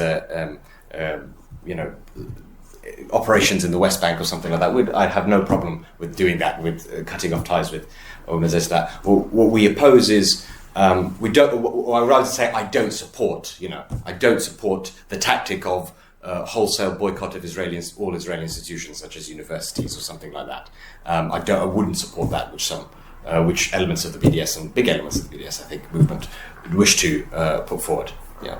Well, the problem with BDS is also it's inconsistent and hypocritical because it claims to ground itself in international law, but then whenever the question of Israel, recognizing Israel comes up, which is that's what the two-state solution is based on. That's what the international consensus based on international law is you recognize both states. When that question comes up, they say that we're kind of agnostic on Israel, which is kind of revealing, because obviously the whole point then is that there's no Israel, there's also the one state solution. So that movement hasn't really made up its mind about what it really thinks about the place of. I think it has made up its mind. That's the thing, and I think its political kind of strategy is not to articulate that explicitly. All right, we're going to, and it would work anyway. Okay, we're going to take. We'll take 2 questions, and then the panelists can respond to them and make some closing remarks. So I'm going to take the lady in the middle and the gentleman at the back with the glasses. So you can go first, Barbara. Okay. So I guess my question would be continuing a little bit on your question, Fry. From what I understand, all 3 of you seem to suggest that socialism and especially socialist international party that would unite Israeli and Palestinian workers is uniquely kind of predisposed to resolve this issue of Palestine-Israel conflict. But my question would be in what way is that so? And also, why would it not be possible to have a movement that is based on Ural mentioned, just humanitarian kind of concerns for just end of violence on that grounds by uniting also just Israeli and Palestinian but also American and British people on that grounds. Why is socialism necessary in that respect? Why can't we just oppose it on the basis on human rights? All right, and the gentleman at the back. I want to make one observation and 2 contentions that will probably put your backs up. First, on the bigger conflict, we haven't talked about so much the way that Palestine has become, has been probably for at least 50 years, the cauldron where all the international powers and nascent political powers kind of stab each other in the back, use the Palestinians incredibly cynically, or support Israel, and I'm talking about Britain, America and France, but also Iran, Saudi Arabia, Russia, which as the Soviet Union was also obviously very involved in the area, even China. And I think the left needs to have an understanding not just of imperialism, and the questions raised about how we understand imperialism today anyway, but what role does Saudi Arabia play, and how do we understand that? And how do we work that? Because it's not a classic imperialist power, but it's still, it's reactionary and it's powerful. I just want to defend the Enlightenment. I see Hamas as being, the worst example of anti-Enlightenment act. I think it's got nothing to do with national self-determination. It doesn't even have that aspiration in either of its charters, as far as I can see. It doesn't ever do anything to advance Palestinian self-determination, even though, I would support that. And it's sponsored by a lot of the countries that I've mentioned. And it also has a physical impact in the West, or at least Islamist philosophy, been responsible for more deaths and murders and terrorist activities in the West than anything else in the last 20 years. And I'm not just talking about 9/11, I'm talking about the Manchester bombing where 22 of our young people were murdered, out having fun, or 7/7 in London and so on. And the heading of Philip Paty, a teacher in Paris and so on. And it's not the scale of threat perhaps that the communist threat was in the Cold War, but it's still the biggest physical threat to us. And we've talked a lot about the main enemy maybe at home. I think actually we've sort of almost got common cause with our main enemy, if we want to have that framework. But it's actually not defending us. It runs away. Manchester bombing, where was the outrage? If that had happened when the IRA was active, you'd have had a meltdown in this country, as we did at Guildford and the Birmingham pub bombings and so on. But I think we have some perhaps common cause. Maybe I sound like Karl Kautsky in 1914, I don't know. But I think this is a real threat, and I'm sort of looking back at Christopher Hitchens slightly like, maybe I missed the point, whenever it was 20 years ago when he talked about Islamofascism. So that's one thing, we need a common front against this barbarism, I think. And the second thing is we've been criticising the nation state, obviously, leftists, anti-imperialists do. I always wonder, has the ruling class abandoned the nation state? It certainly has in Britain. It's abandoned the idea of national borders. Right? Obviously Britain's exported a lot of capital, imports a lot of capital, has very little allegiance to the state, to the sort of infrastructure of the country. And, globalisation, the way in which, we just had COP28, we had a lockdown, a pandemic, where the World Health Organization was basically trying to run our health policy and so on. So I wonder whether we should be defending the nation state now as left-wingers, as socialists, because it's been abandoned by the very people we're against. And we need to make a case for the nation state, because in fact it's where the working class live. It's the somewheres and everywheres that David Goodhart talks about. So I think we should actually rethink that. And Israel is one state which defends itself. All right? It believes in the nation state for very good reason, because it's the only way it believes Jews can have safety in the world. And as such, we should be defending Israel and its right to defend its nation state and its people, because we should be doing that a lot better. And we should be fighting for Enlightenment values and defending the gains of the bourgeoisie, which it won't defend itself. And Israel is doing that. Israel's not a country of wokeism. Israel is a country which has a very pragmatic view of Enlightenment thinking. You may think it's barbaric in some ways, but it's a lot more enlightened than most of the rest of the Middle East. Okay. So I think we should be defending both the Enlightenment against Hamas with Israel and the nation state against Hamas and with Israel. All right, there's a lot on the table there, and we're going to turn it over to our panelists to respond to that and have closing remarks. I just want to make sure that you please also address the first question, which was why socialism, essentially. Just in fact. Should we go in the same order, Talal, and then down to Ralph? On the question of socialism, I think that to some extent this is a quite deep argument that you can go into, because of course, someone who's not convinced of the case for overthrowing capitalism, we could spend the rest of the week talking about it. And so I kind of agree that these discussions that we're having about building an independent socialist movement, I would emphasize that really we're talking in fairly abstract terms. The concrete tasks in front of us right now are quite clear: ceasefire, lift the siege, and work to end the violence in the West Bank. I think those are quite clear tasks. But I think a basic socialist case would go something like: capitalism creates the structures and interests that lead to the kinds of crimes that we're seeing, and that in order to put an end to those sorts of crimes and conflicts once and for all, you have to move beyond the framework of capitalism.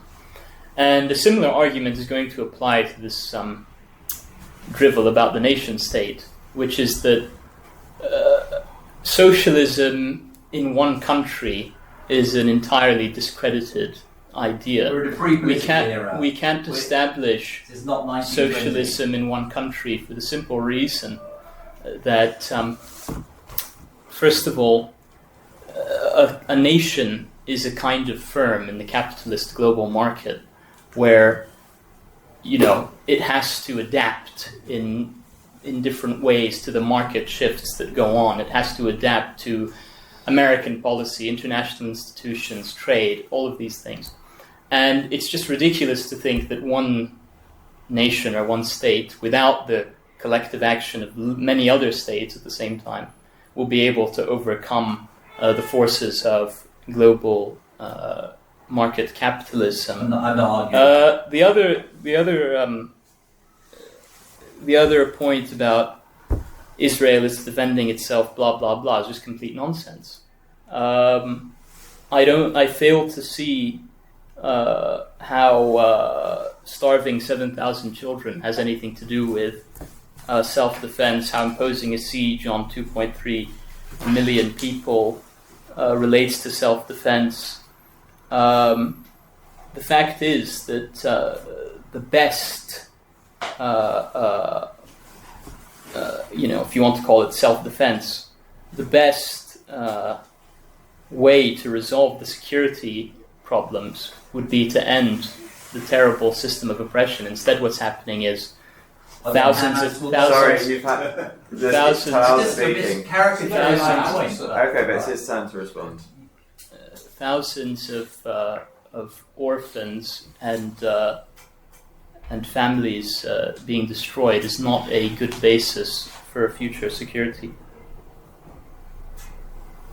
Okay, yes. So, I'll just wrap up with, firstly, on the question of socialism being uniquely determined to solve the national conflict in Israel-Palestine. I actually don't think that. Okay, so I apologize if I've given that impression. I don't think uniquely there have been national conflicts in the past that have more or less ended as national, in terms of national conflicts, not ended with socialism, right? You have had more or less a kind of capitalist solution to kind of internecine European conflicts in the framework of the European Union. There's no real reason why that can't ultimately happen in the Middle East, and that would be not something that is our final kind of what we wish for, but it would be an improvement on the current situation in the Middle East. And so we don't think it's uniquely determined to solve the problem. What we do think, however, is that our perspectives are all ultimately predicated on our perspective as people who want to put forward the ideas of socialism amongst the labour movement. We want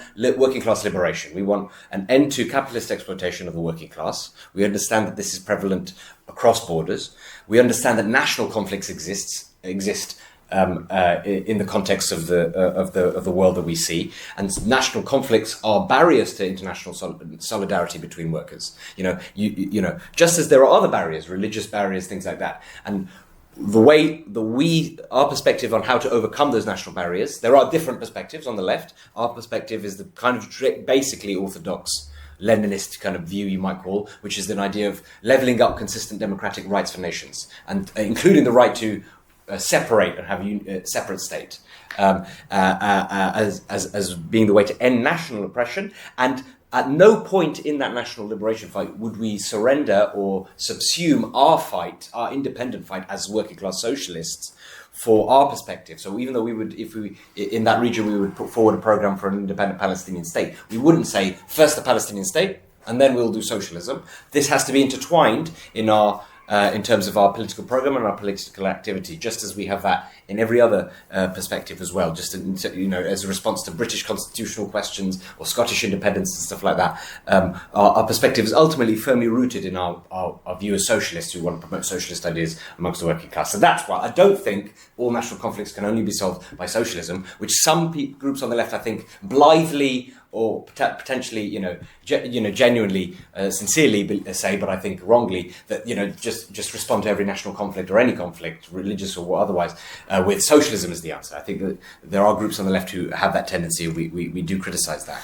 I think it is important to kind of remember that although it is certainly true that the British ruling class is our enemy, and so in that sense our enemy is at home, this is true. What has been lost is the idea that this is true for workers in every country, including in the countries that are geopolitical enemies of the United States. So the enemy of the Chinese working class, primarily, the biggest working class in the world, is the Chinese state, run by a capitalist Stalinist regime, which not only enforces authoritarian political domination over working class people's lives and doesn't allow free trade unions and free working class self-expression, but also implements national oppression and genocidal oppression of national minorities like the Uyghurs. So I think what some on the left have done is taken the our main enemies at home slogan and kind of warped it to mean we shouldn't demonstrate. And this was really the argument as to why I saw the Stop the War Coalition, rightly, for example, they would go and demonstrate against Israel's treatment of the Palestinians, but they don't go and demonstrate for they'd never demonstrated, and I saw, because I was on some of those demonstrations with Syrian people, for freedom for the Syrian people against Bashar al-Assad and against Iran and China's bombardment of their homeland. And they literally made some of them literally supported Assad, some members of the Stop the War Coalition. Others said that this is not our fight because they're not a geopolitical ally of the West. But I mean, if we lived in Baghdad or Kuala Lumpur, where there were huge demonstrations against Israel's actions, I don't think we would argue, well, don't go on the streets opposing Israel because, Israel's not an ally of our state. We would say true international solidarity means opposing the ruling class across the world, even when they fight each other, opposing the Western capitalism, but also Chinese Stalinist capitalism, opposing Russian imperialism in Ukraine, opposing oppression of the Palestinians by the Israeli state, and the Iranian state's regional imperialist project of domination in Iraq, in Syria, in Yemen, in Lebanon, and so forth. It has to be consistent, and that's where our perspective comes from. And just finally, just a little bit on Israel and Hamas and the Palestinians and right to defend itself. I think we're probably unique in terms of left-wing, or at least rare on the British left, on saying, in principle, Israel has a right to defend its civilians against Hamas. It does. It has a right to do that. When it has the Iron Dome to prevent every rocket attack against Israeli civilians is against Israeli civilians. We cannot support that. That's not liberation or resistance. So we support Israel defending itself. But what we don't think is that Israeli security is any more or less important than the security of Palestinian lives. So we don't think it is okay to predicate Israeli security needs on destruction of people, homes and lives of people in Gaza. So we cannot support this war. So we oppose this war. Our perspective on this war is we want to stop the war in Gaza, and we want to put forward a perspective. And potentially there might be, a little, a chink for this in the current perspective. I thought naively after October 7th, after the horrors of October 7th, that potentially there would be room for, perhaps that was naive, room for a perspective that sees opposition to Israeli occupation as obviously necessary, but also an understanding of the Israeli people's kind of legitimate opposition to kind of like those who wish to see the destruction of their society. Okay, but that's not legitimate. What is legitimate is wholesale opposition to all of the Israeli presence in the West Bank as a colonial project, the collective punishment of the people of Gaza, and the denial of rights to Palestinians by the Israeli state. It is not one of those is legitimate, one of those is not legitimate, and for too long we've kind of forgotten that on the left. As for the first question about liberal humanism, which is what I think what you're referring to, of course that could that can be perfectly the basis for, creating a Palestinian state or, solidarity with Palestine. You don't need socialism for that. And I think sometimes socialists can be very arrogant when they sort of say stuff like, only, socialism is uniquely positioned to solve this or that issue. And also, and also that connects to, how socialism comes, because socialism and liberalism are, very much linked. They have a common descent from the Enlightenment. And it is out of that liberal humanism that a socialist movement, if it ever is going to be reconstituted, will be reconstituted. And that's and this is the fundamental question, right? Because the second question referred to, Christopher Hitchens, right? And he called himself a conservative Marxist because he thought that fundamentally the question of socialism is a bit redundant now. So that's why he took the positions on, Islamism, that what we have to do now is to be the rear guard of the gains of the bourgeois democratic revolutions against all the reactionary forces like Islamism or Putin's Russian Orthodox nationalism and that. And he just didn't believe that the possibility of socialism was there.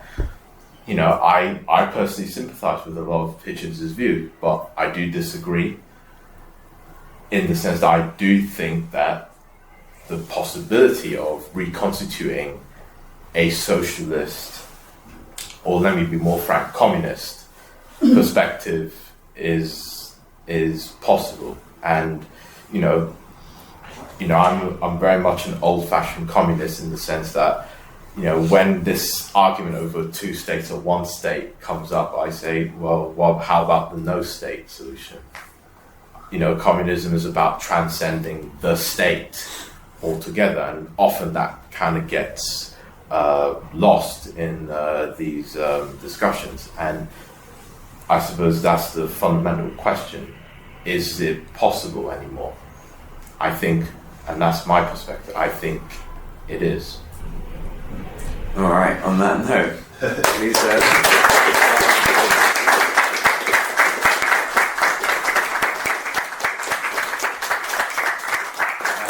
Thank you very much to all our panelists. For those who have more questions and want to continue the discussion, I think we will go to Ye Old Cheshire Cheese, which is a couple of doors up on the right. So you can follow the group there. Do take platypus reviews and trifolds. And thank you very much for coming. Can I make a really quick 30 seconds quickly announce a new website and a new campaign? Please go ahead. Ourfight.uk, not .co.uk. Ourfight.uk. Nico and myself and Sammy with a few other people. It's a campaign against anti-Semitism. It's a solidarity campaign with Israel, and it's for free speech. We're completely against any limitations on the hate marches and all the rest of it. So I don't know who agrees with us or not here, but if you're interested, ourfight.uk, Twitter account, website, and activities and things like that. All right, thank you.